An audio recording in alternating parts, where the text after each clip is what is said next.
Amigos, ¿cómo están? Bienvenidos a otro segmento de Esta es la Historia con Víctor Lagunas. El día de hoy estoy con el general Alfonso Duarte. ¿Cómo está, general? ¿Qué tal, Víctor?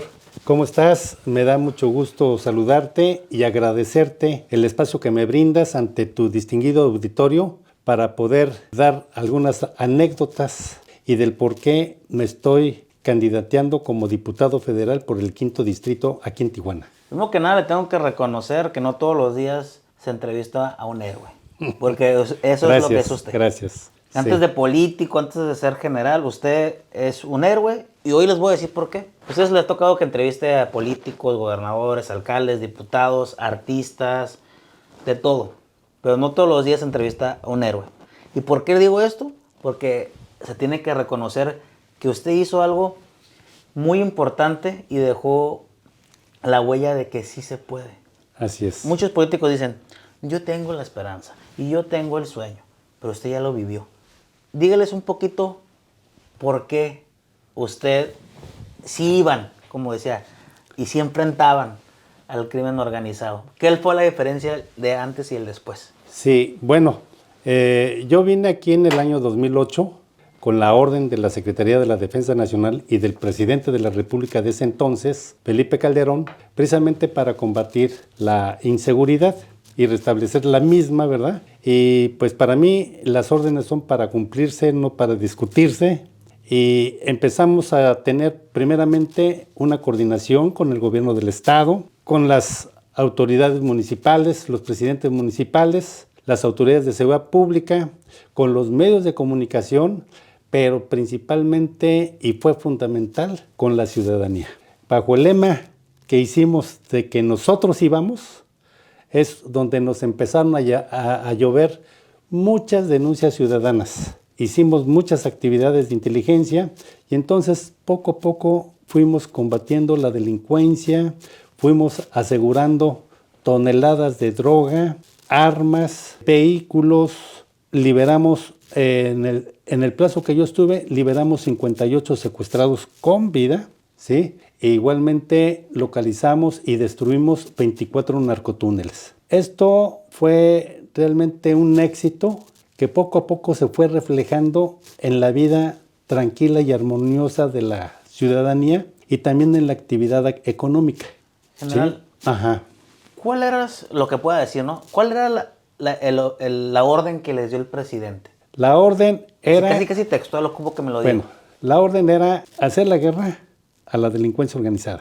Pero yo sabía que el término de guerra desde el punto de vista militar es otro concepto mucho más amplio, ¿sí?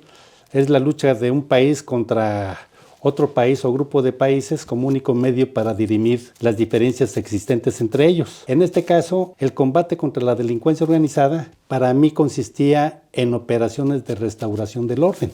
Y eso fue lo que realmente hicimos con la participación de todas las autoridades.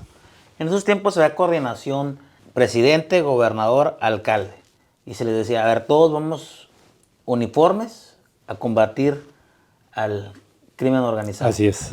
El gobernador Guadalupe Zuana Millán me dispensó con toda su confianza. En este sentido, hicimos reuniones de coordinación con todas las autoridades de seguridad pública, con los presidentes municipales. Estaba ahí el presidente del Consejo Ciudadano de Seguridad Pública, un civil representante de los empresarios. Estaban organismos no gubernamentales como los derechos humanos. En fin, teníamos un grupo aproximado de unas 40, 50 personas, donde cada uno de ellos exponía cuáles eran el problema. En una segunda reunión ya dábamos los resultados de lo que se había hecho durante esos 15 días y qué era lo que teníamos que avanzar por parte de las demás autoridades. Hubo un momento en que la plaza de Tijuana nos la dividimos como si fuera un pastel. Una parte la tenía la Policía Municipal de Tijuana, otra parte la tenía la Policía Ministerial, la Policía Federal, las Fuerzas Armadas, y luego hacíamos la rotación del área y ahí es donde nos dábamos cuenta si había algún movimiento raro, corrupción, y entonces se procedía conforme a derecho contra las personas que habían sido encargadas de estar combatiendo la inseguridad.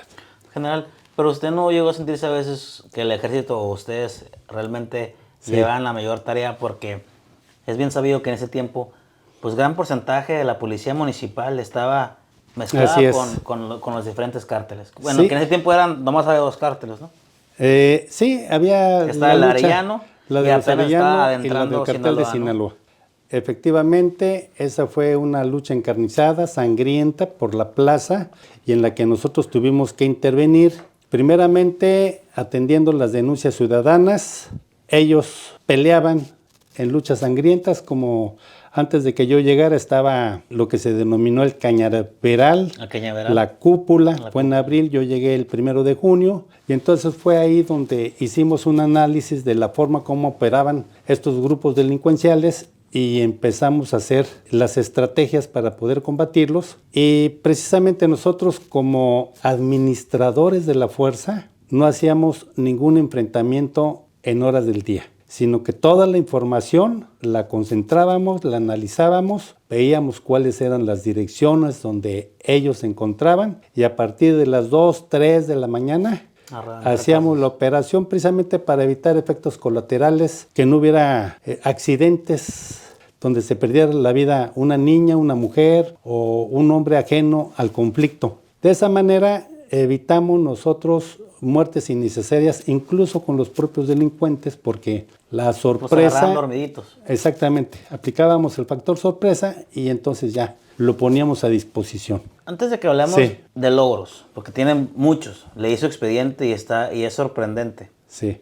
Dígame la peor experiencia que a usted le tocó vivir en Tijuana, para que la gente mencione la delincuencia de antes y la de hoy. Yo pienso que la de antes era más exhibicionista, más como que se ve en Culiacán, ¿no? Andar en convoys, que se ve la pistola, el radio. Antes era más, pues era como lo que se ve dentro del país. ¿Qué fue lo peor que le tocó vivir? Estoy hablando desde que puede ser una balacera, una detención, o simplemente un homicidio sorprendente. Yo me considero un hombre profesional, que como los doctores no desean derramar sangre, pero ante la enfermedad del paciente tiene que abrir para poder extirpar el mal. En este sentido, pues lo hacíamos de una manera profesional. Para mí, lo más triste, no lo más triste, lo que más impactó en mi persona es una ocasión cuando liberamos al hijo de una señora, de una mamá, y que me lo presentaron ahí en la comandancia. La señora corrió, se arrodilló ante mis pies, ¿verdad? Y realmente me bendijo. Yo le dije, señora, por favor, nosotros estamos cumpliendo con nuestra misión. Y ella dijo, no, muchas gracias, general. Nos devolvió la tranquilidad y definitivamente ahí es donde comprendí que se vive un infierno por parte de la familia, pero también se vive un infierno por parte del secuestrado. Él fue secuestrado porque... Así es. Escuchen bien, no es como ahorita que los privan de su libertad porque están dentro del crimen organizado y les toca el levantón. En esos tiempos, como me tocó a mí me secuestraron a los 13 años de edad. A mí me robaron mi niñez. Sí. Yo era un niño. Sí. Y me robaron a los 13 años mi niñez. Quisieron secuestrar a mi papá en los tiempos de usted. Sí. Pero no se dejó mi papá y a golpes se libró de los que se lo quisieron llevar y secuestraron a un hermano mío. Así es. Y muchas expresiones telefónicas que nos ha tocado parece que era en México una maldición en vez de una bendición tener dinero. Claro. Por eso sé perfectamente lo que significa que te secuestren. ¿A él cómo lo liberaron? Precisamente por acciones de inteligencia, se estuvo observando el domicilio, sí vimos las características y en la noche hicimos una operación rápida, eran ni 2 minutos tardaba la acción. Yo tenía aquí 3 fuerzas de reacción, de fuerzas especiales, que hacían ese tipo de operaciones. No necesitábamos estarnos paseando para... Todo el ejército. ¿Era del ejército o otras cosas? Nada más tenía 90 agentes, no había más. 90. Sí, pero teníamos toda la información de inteligencia, toda la información que nos brindaban la ciudadanía y en la cual con eso nos bastaba para estar trabajando durante la noche. 3 batallones de 30 personas cada uno. No. 3 fuerzas de reacción Ok. de 30 personas cada una, son 90, que equivalen a un escuadrón o compañía. O sea ¿Sí? que no es batallón. No, no, Batallón es más grande. es mucho más grande. Entonces, con eso hacíamos nosotros, trabajamos de una manera eficiente, sin estar haciendo rondines en toda la ciudad, para que estuvieran haciendo sus labores sin que se vieran un poquito, que los estuvieran dando temor, ¿sí?, a la población civil. Escuchen, 90 personas con el chip de hacer las cosas bien cambiaron el rumbo por lo menos algunos años de nuestra ciudad. Tanto que me comentaba que bajó la inseguridad el 70% en Tijuana. Hoy los gobiernos actuales festejan, celebran la disminución de 2 homicidios menos o 3, y eso ya dicen que hay una disminución en los índices de inseguridad. Así es. Pero el 70% es algo que sí se debe festejar, se debe recordar y más bien se tiene que presumir. Así es. Precisamente cuando me invitaron por parte de la coalición para una diputación federal, yo ya con tristeza había visto cómo se han incrementado los homicidios dolosos y feminicidios aquí en el estado. Más de 2,000 homicidios dolosos, de los cuales Tijuana tiene cerca de 1,947 homicidios, y yo pensé, esto no puede ser posible, ¿sí? A mi Tijuana querido lo dejamos con un índice bastante bajo de 350 homicidios, y cuando lo recibimos tenía 1,580, o sea que fue un 73% el que bajamos. Cuando terminó el periodo de gobierno, yo fui removido, me fui a la Plaza de México y continué con mi comisión. Pero realmente hicimos aquí en el estado de Baja California un trabajo tan coordinado, ¿sí? La cultura de la población era precisamente de colaboración, son gente que viene del interior de la República, que viene a trabajar, que viene a buscar oportunidades y que las encuentra aquí en Tijuana. Y entonces esa gente que son los más, en el sentido de que son buenos, ¿sí?, eran los que me daban la información. Cuando tienes el apoyo de la población civil, cuando tienes la voluntad política de los gobernantes federales, estatales y municipales, cuando tienes también la profesionalización de los directores de seguridad pública, cuando tienes el apoyo de los organismos no gubernamentales, entonces, ¿qué no puedes hacer por la ciudad para garantizar la seguridad? Y eso fue precisamente lo que hicimos. Estaba escuchando un discurso de usted que dijo, ¿qué pasó, Tijuana? ¿Qué significa eso? Yo lo escuché como que, pues te dejamos bien y valió más de otra. Sí, así Y lo es. digo así porque ya no sé ya a veces ni reír ni llorar con tantas cosas que me toca ver.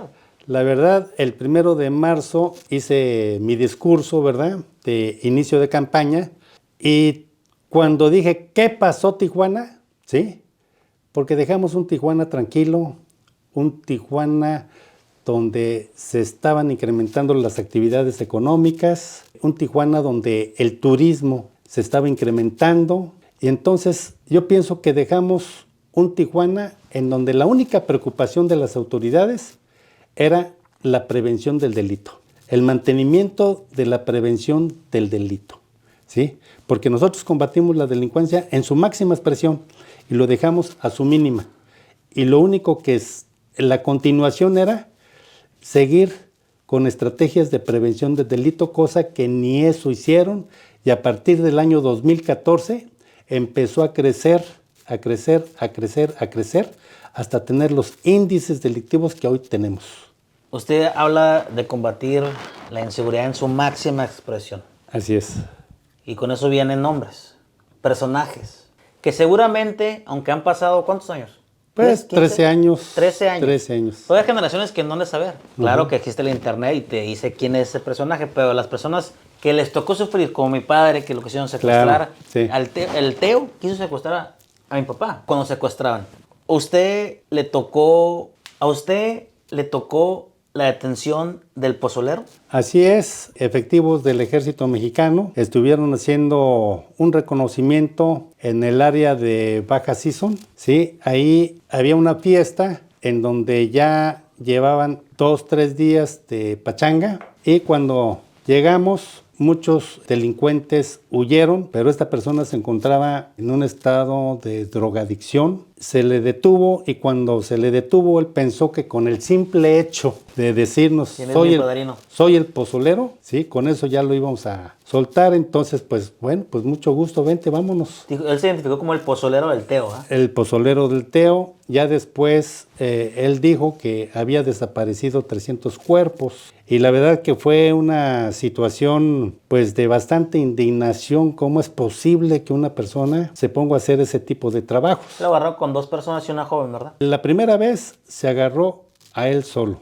Después nos dijeron las autoridades de justicia que realmente el pozolero se le iba a dar 2 años por inhumación ilegal. Eso era la condena que tenía. Entonces nos pusimos a hacer investigación de inteligencia y encontramos a sus 2 ayudantes. Ellos fueron los que declararon que venían algunas personas todavía con vida y él se encargaba de ultimarlas. Entonces ya con eso... porque él alegaba que esos 300 cuerpos... Así es. Para el que no sepa, el pozolero era un criminal que sigue vivo en la cárcel, que el crimen organizado le daba $600 al mes o a la semana, no me recuerdo muy bien, para agarrar un cuerpo y meterlo en ácido. Así es. Y desaparecerlo ahí en la gallera, así le llaman, ¿no? Sí, claro. Y bueno, ya con esa declaración de estos ayudantes, ya se procedió más rigurosamente y apenas recientemente, no tendrá unos 15 días, que le acaban de dar una sentencia al pozolero de 30 años. O sea, después de 15 años de ahí de luchas legales. Así es. Ya lo sentenciaron a 30 años de prisión, de los cuales ya lleva 13 años de ahí cumpliendo en la cárcel. Él declaró que a 300 personas los hizo pues polvo, ¿no? Son 300 familias que no tienen certidumbre de qué le pasó a su familiar y que está desaparecido. Sea bueno o malo, gente sufre. Otro personaje que vi en su perfil, cuando ya era tan insoportable para el crimen organizado pasearse como se paseaban aquí como los reyes. Sí, claro. Se tuvieron que ir de Tijuana. ¿Qué personajes se tuvieron que ir? Porque ya aquí el que mandaba es el que debe mandar, el gobierno. Así es. Sí, precisamente el Teo, su hermano el Chiquilín, el Muletas, se fueron para Baja California Sur, donde estaban viviendo en La Paz, y precisamente mediante actividades de inteligencia, porque había mucha coordinación también con miembros de inteligencia, dieron la información y fue la Policía Judicial Federal la que llevó a cabo el operativo allá y se los llevaron para México. A ustedes les tocó frustrar varios planes, me imagino, del Teo, ¿no? Sí, claro. ¿Alguno que se le venga a la mente? Sí, a lo mejor atentados contra servidores públicos. Sí, efectivamente hubo varios atentados contra el teniente coronel Izaola, que fueron frustrados por un promedio de 2-3 horas, en donde a él lo querían ultimar y nosotros llegábamos durante la noche y veíamos que cuáles eran, después nos dábamos cuenta cuáles eran los objetivos que ellos perseguían. De esa manera encontramos vehículos clonados, pintados del ejército, unos 4 o 5 vehículos. Detuvimos unas 40, 50 personas. ¿Qué tipo de armamento traían ellos? Ellos tenían el tipo de armamento.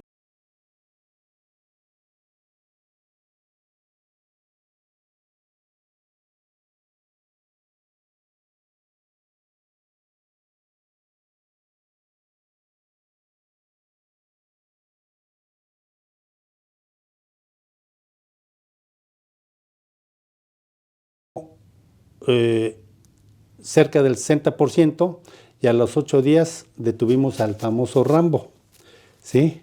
Que esta persona era precisamente la que quería llevar a cabo acciones en contra de la policía, pero para confundir con vehículos del ejército y con personal disfrazado con uniformes del ejército, cosa que no se realizó.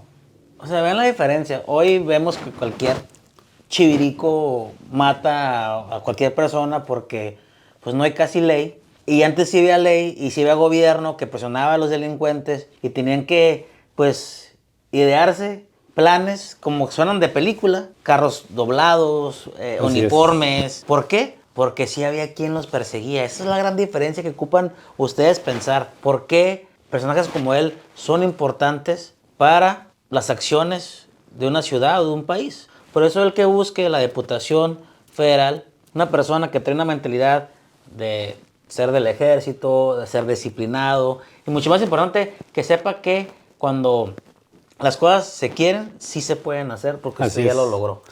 Claro, soy un candidato a una diputación federal, pero yo soy un hombre de resultados y ya lo demostré aquí en Baja California. Y por eso quiero representar a mi querido Tijuana al 5º Distrito Federal Electoral allá en la Ciudad de México ante el Congreso de la Unión, en donde primeramente vamos a elevar el delito de extorsión, que es el cobro de piso, que ahorita es un delito leve, lo vamos a elevar a un delito grave, ¿sí?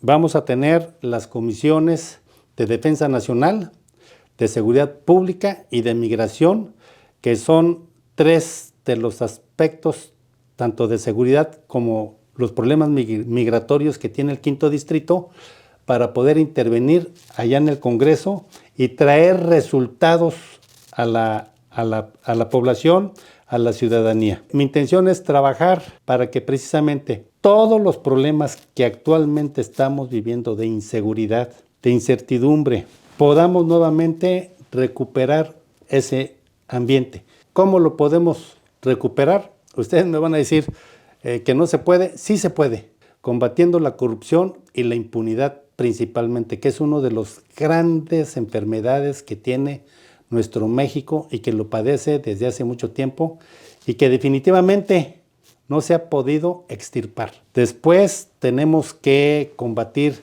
la inseguridad, pero esto es un problema de carácter estructural. Tenemos que combatir los efectos de la inseguridad. ¿Cuáles son esos efectos?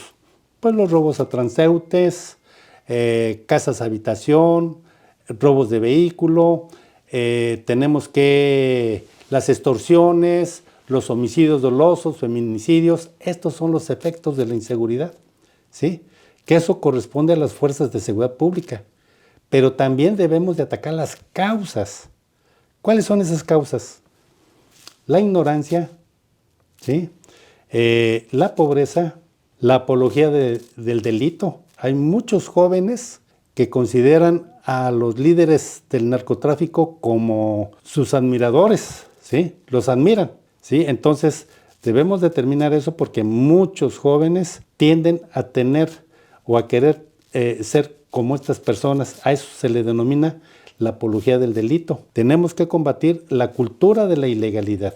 Actualmente, el país, del 100% de los delitos que se cometen, solamente el 2% es castigado. ¿Qué significa esto? Que no nada más las autoridades de seguridad pública están en este problema, sino que también tenemos el problema de la fiscalía, tenemos el problema del poder judicial. Hoy lamentablemente, sí, la ley está hecha para proteger al delincuente. ¿O me equivoco? Sí, en los resultados así se ve, definitivamente. Había personas que, asaltó un Oxxo y lo sueltan. Y luego mató a una persona. O sea, o lo agarraron con un arma. Y luego pues, no lo agarraron, lo soltaron, pero luego ya mató y lo agarraron. O sea, claro. Esa puerta giratoria. A ver, yo tengo una historia de usted que a lo mejor es mentira. Ahorita usted me la va a decir si es verdad. Cuando le tenían miedo pues miedo y respeto a la autoridad cuando usted estaba, había un delincuente que le decían la perra.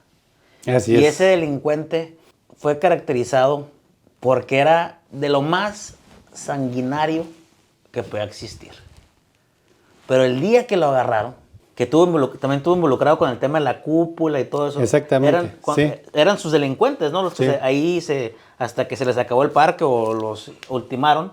Así es. Esa es la mentalidad que le metía a sus secuaces. Pero el día que lo agarraron, me contaron sí.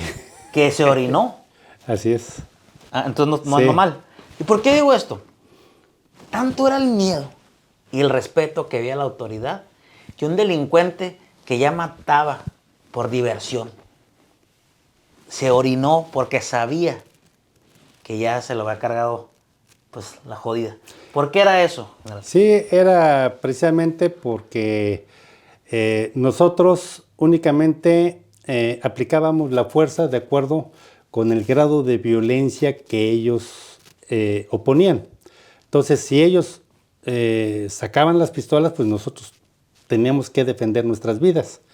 En este sentido,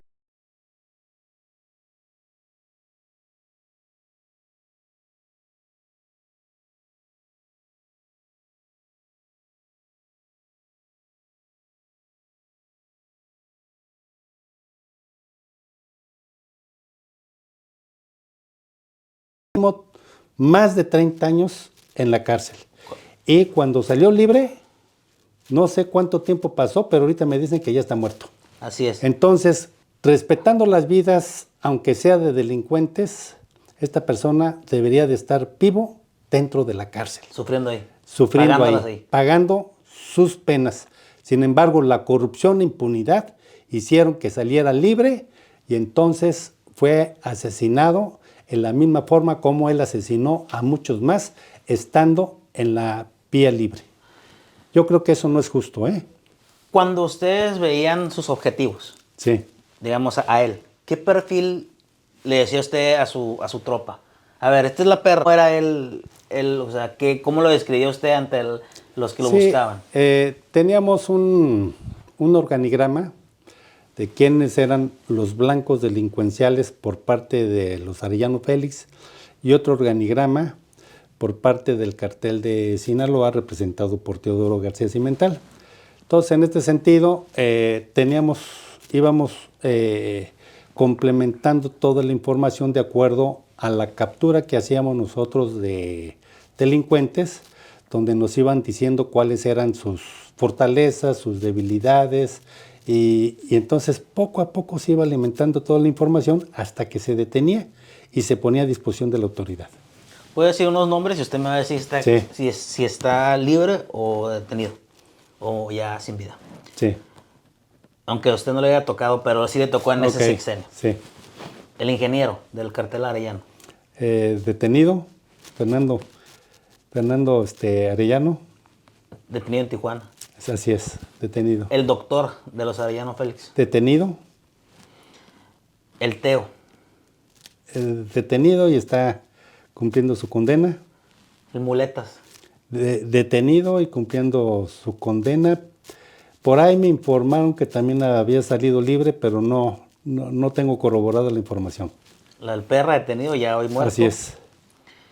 ¿Qué otro nombre se me está yendo que le tocó en sus tiempos que Bueno. sí se detenían? Porque ahorita ya eso es como, pues que yo ya Sí. no recuerdo. Ahorita ya es porque a veces ya es el topón. Como hace Sí. poquito en Rosarito agarraron a uno que le decían Tolino Infante.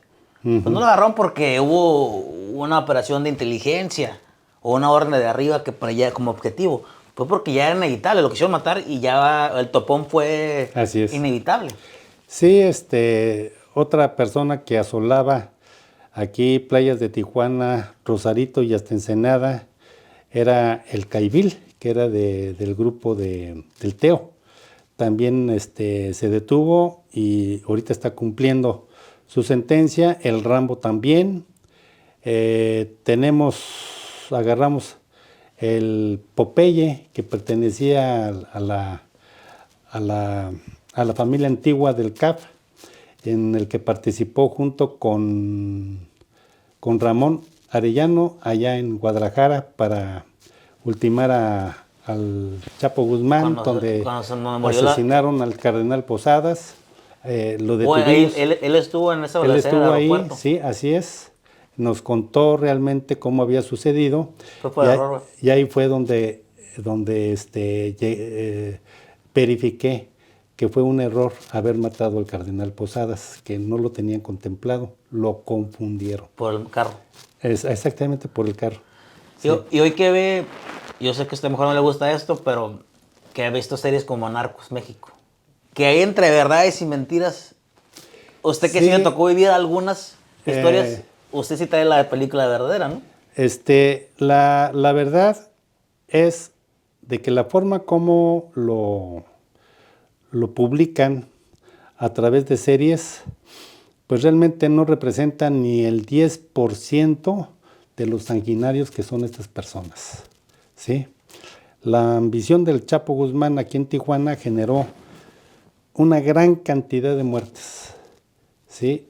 Gente que vino de allá de Sinaloa y aquí del CAP vinieron gente de Estados Unidos para precisamente... El Logan, ¿no? Los Logan, para precisamente pelear por la plaza. Y esto generó muchas muertes que no debió de haber sucedido y todo por la ambición del poder de aquí de la plaza. Para terminar, candidato, le quisiera preguntar, si usted fuese elegido como diputado federal, ¿cuál fuera su primera iniciativa? La primera, su primera acción y su primera iniciativa. Sí, la primera iniciativa no sería iniciativa, sino sería mi primer discurso en la cual todos somos elegidos por la ciudadanía. Yo soy un candidato ciudadano, no soy militante de ningún partido. Me siento distinguido porque la coalición PRI-PAN-PRD me escogió precisamente para contender por el 5º distrito, cosa que lo estoy haciendo con toda mi inteligencia, con todo mi esfuerzo y con todo el apoyo de la sociedad y de los partidos. ¿Sí? En este sentido, yo quiero representarlos dignamente a mi distrito, al estado de Baja California, y quiero poner a consideración de las nuevas autoridades mi experiencia, mis conocimientos y resultados para poder nuevamente restituir la seguridad aquí en Tijuana, en el estado de Baja California y en todo el país, porque actualmente la inseguridad en algunas partes ya ha sido, ya se está viviendo anarquía, o sea que ya la delincuencia organizada ya tiene controlados los estados. Ya estamos hablando de estados fallidos. Y te lo digo con conocimiento de causa. Me llama la atención, no teme por su vida, general. Acaba de ver ayer un video de una candidata. La mataron pidiendo el voto. Sí. Yo vi el video. A ella y a su suplente, ¿no? O a su regidor, creo que iba a ser su regidor, que pues ya murió también. Así es. ¿No teme por su vida, general? Fíjate que no temo porque creo que la delincuencia organizada sabe perfectamente bien de qué persona represento yo. Jamás he sido sometido por acciones de... Nunca se ha cargado una banda, pues por algo Nunca así. me he cargado en ninguna banda, nunca me han dado ningún dinero, nunca me he vendido. Quiero recordar que hubo un tiempo que Tijuana fue ejemplo de seguridad pública. Y si no me creen, ahí está Google, que no me deja mentir. ¿Algo para terminar, candidato? Así es. Pues te agradezco mucho, Víctor, la oportunidad que me diste para estar platicando de estas anécdotas ya muchas que se están haciendo historia de la vida de aquí, de una gran ciudad que se llama Tijuana. Tijuana tiene una historia completamente diferente a todas las demás ciudades. Es una ciudad donde la mayor parte de su población es gente buena, gente emprendedora, gente trabajadora, gente agradecida, gente que tiene calidez. Y eso es precisamente lo que me motiva a mí para representarlos para esta próxima sesión del Congreso. Pues ya escucharon, amigos, él es el general Duarte. Los invito a que lo sigan en sus redes sociales, o si lo ven ahí en la calle pidiendo el voto, acérquensele, pregúntenle cómo se pueden cambiar las cosas en nuestro país. Yo soy Víctor Lagunas y esta es la historia. Mi nombre es Alfonso Duarte Mujica, general de división, diplomado de Estado Mayor en situación de retiro. Y esta es mi historia.